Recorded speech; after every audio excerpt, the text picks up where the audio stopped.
Recording. Good afternoon, everyone. Thank you for coming to graduation, graduates. I hope you are all as excited to be here as I am. This Monday, I had my last final. Went home, had a beer, did a happy dance, and I woke up on Tuesday excited because college was finally over. And I went to the bookstore, was going to get my cap and gown. With a big smile on my face, I was finally going to be done. And after thousands of hours of studying, thousands of cups of coffee, thousands of hours of lost sleep, and thousands of dollars out of my bank account, I run into the bookstore with a huge grin, get my cap and gown. I run up to the cashier and I say, "I'm graduating college." And she looks at me and she says, "That'll be $73.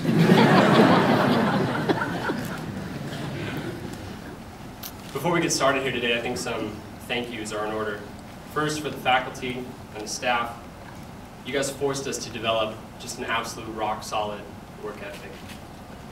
To discover the nooks and crannies where our passions lay in this technology horizon. And of course, the ability to hold on to every last shred of a social life we could find. And I think I speak on behalf of all the graduates here in saying that our support networks were absolutely essential to an enjoyable college experience. For the friends and families that are here, graduates, will you please join me in giving a big round of applause to them.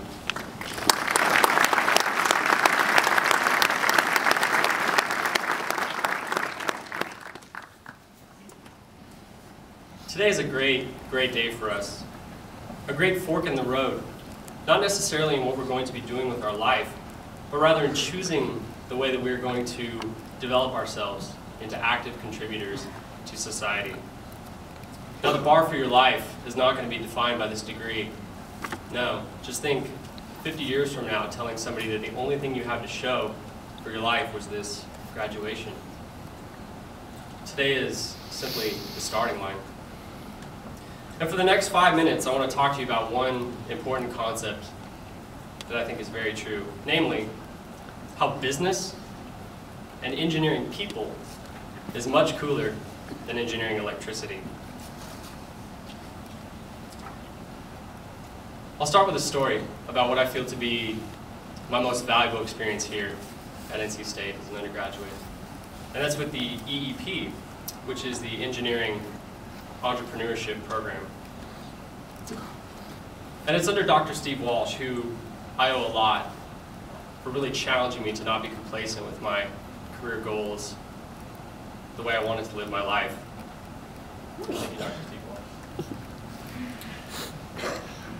And we were up in EB2 talking one night, just about me liking the idea of finding my own way after college as far as a job goes, avoiding this Michael Scott and Dwight Schrute type of 9 to 5. Telling the world what I wanted to do with my career, and then doing it.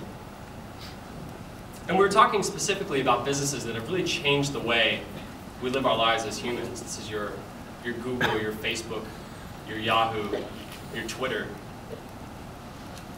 And then it finally hit me. Newsflash. The founders of these companies, they're all tech people. They're all tech people just like you and just like me. They didn't have any previous business experience owning their own company. They didn't go to Wharton to get an MBA. They weren't the top 0.1% of their graduating class. In fact, a lot of them dropped out. They were fantastic engineers, no doubt. But instead of focusing strictly on technology, they focused on people. And their success as individuals came from building an empire engineering people. I'll give you one great example of a people engineer. And his name is Bill Clinton, our former president.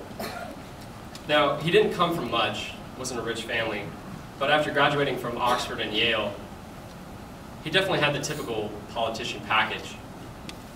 And a few years into it, had really all the means to just go live on a beach somewhere with white sand, clear water, drinking a margarita. But he didn't. And instead, he chose to, in his own words, build a better world to hand to his daughter. Now, a few years ago, he took the William Clinton Foundation down to the Caribbean to work on distribution for HIV/AIDS drugs.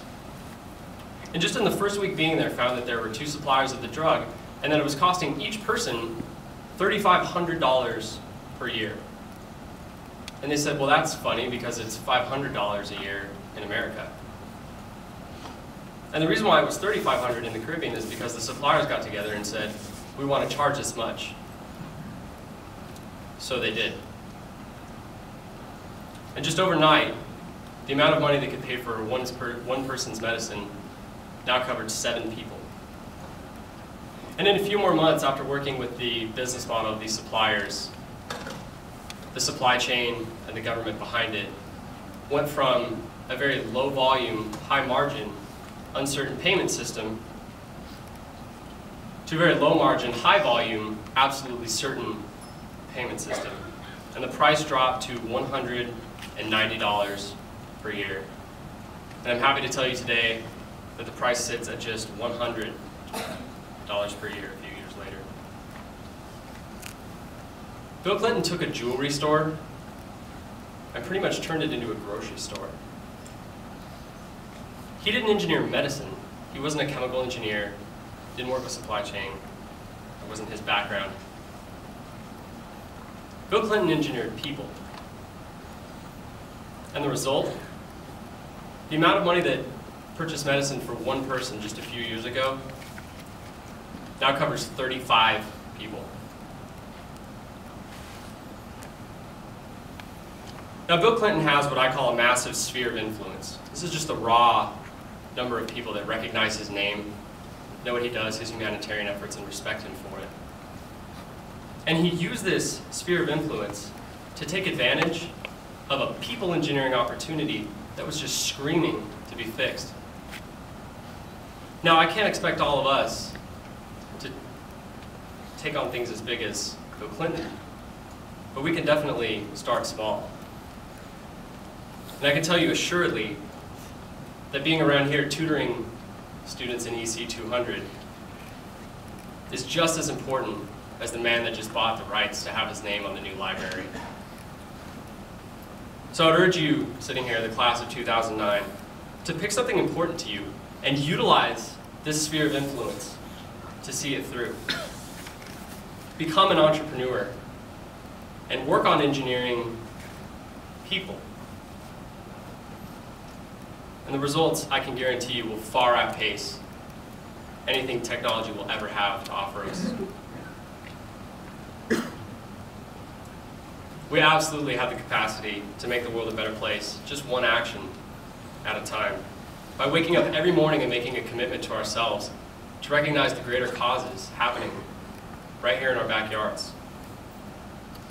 To provide a much better life for those suffering right now, and a much, much better life for those yet to get here. Congratulations on achieving a fantastic goal, one that most will certainly only dream of their time here on Earth. We've got a lot of work to do, but it couldn't be a more exciting time to be a part of the action. So enjoy today, look back on it with fondness, with happiness, but most importantly, look back on today with humility. I wish you all the best of luck in your future endeavors, and as always, go Pack. Thank you.